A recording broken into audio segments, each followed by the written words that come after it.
Just imagine this, you're on the lane with the ball in your hand and you have a chance to win $200,000. All you need is a strike on this shot to take home that amazing prize.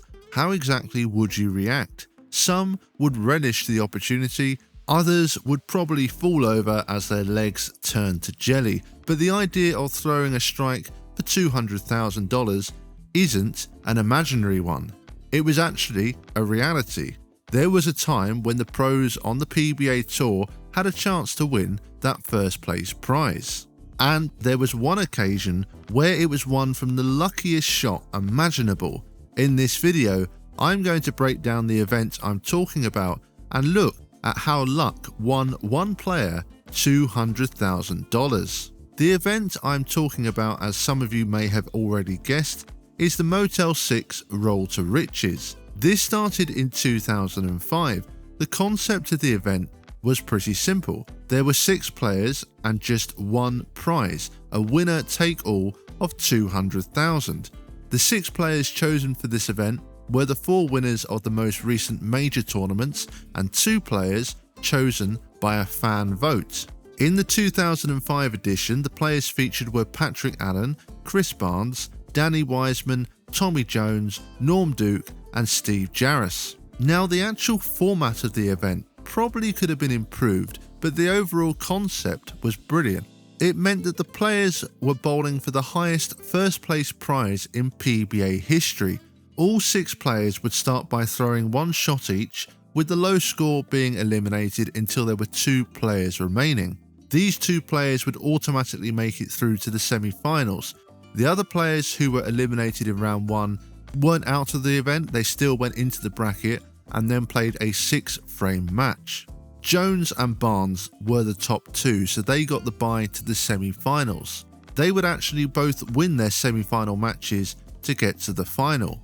And that is when things got really interesting. Instead of a 6-frame match, it was the first player to get 6 strikes in total that would win the prize. So we had Tommy Jones against Chris Barnes, and Jones had 2 bad shots to start off.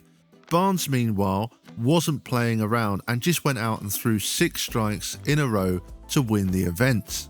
He certainly took home that amazing first place check in style. Let's now look at the following year, because that's when the lucky shot I spoke about earlier took place. The 2006 edition saw defending champion Barnes come back to try and win again. Also taking part were Walter Ray Williams Jr., Norm Duke, Mike Scroggins, Tommy Jones and Pete Webber. It was exactly the same format, and first of all, the 2 seeds were decided. It was Chris Barnes and Mike Scroggins who would get a bye to the semis. The lanes were pretty much the same as last year in the fact that there was a lot of movement out there, and that's because the cheetah oil pattern was used. This meant that there were a lot of strikes out there to be had. The first set of matches were Jones versus Duke and Walter Ray Williams Jr. against Webber. Jones just about won this match by a single pin, and Walter Ray would beat Pete. Scroggins was the first player to earn his place in the final, beating Jones, and Barnes beat Walter Ray, putting in a great performance, getting the first 5 strikes before leaving a 10-pin. This meant that Barnes had given himself a chance to go back to back, and once again we reached the most exciting and intense part of the show, the race to 6 strikes. This one would not be anywhere near as plain sailing as the previous year. Scroggins' first shot was a strike and Barnes left a pocket 7-pin. He asked this one to help, but it was still unfortunate to leave a 7. Scroggins couldn't take advantage and Barnes would make it level at 1 apiece. Both players were struggling with carry, leaving single pins, and perhaps the pressure had got to them both as they just could not buy a strike and started to lose the pocket in their search for a strike. In typical Barnes fashion though, he made a good adjustment here, and you can see his ball had a much better roll into the pocket and he took a 3-1 lead. Scroggins struck to make it 3-2. Barnes then went light and then straight through the nose, and it definitely seemed like this pair had gotten tough in this match as there was a lot of over-under.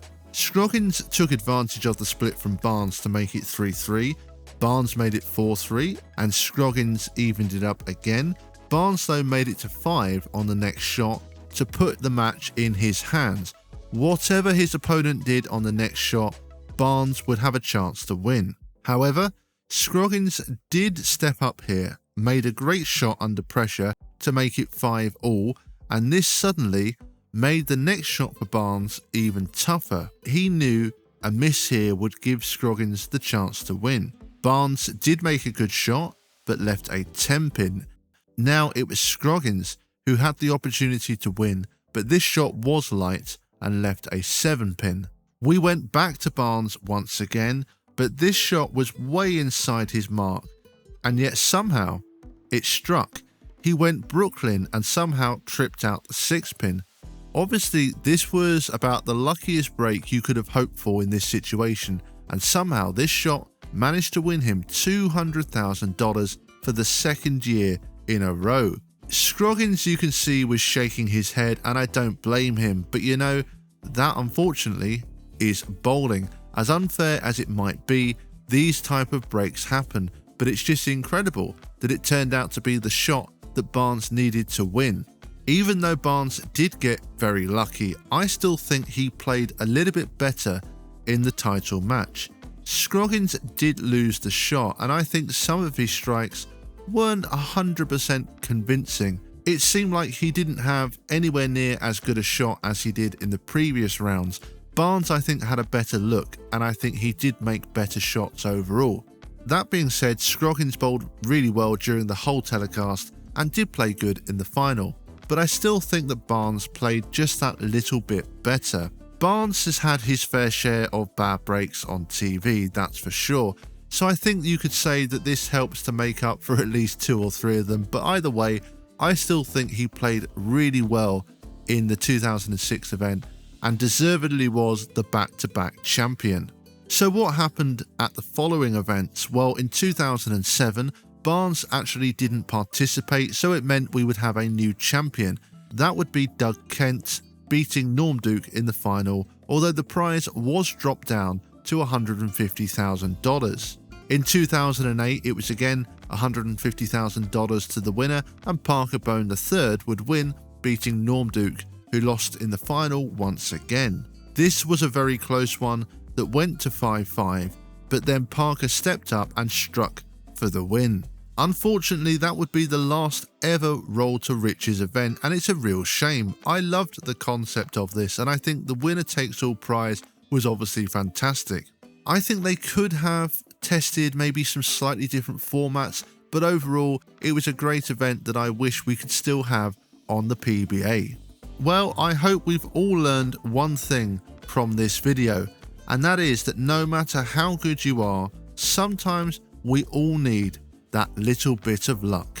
So that will bring us to an end of this video. I hope you all enjoyed this one, and please let me know in the comment section below what you think of Chris Barnes's lucky shot and whether you would like to see the Roll to Riches event return to the PBA.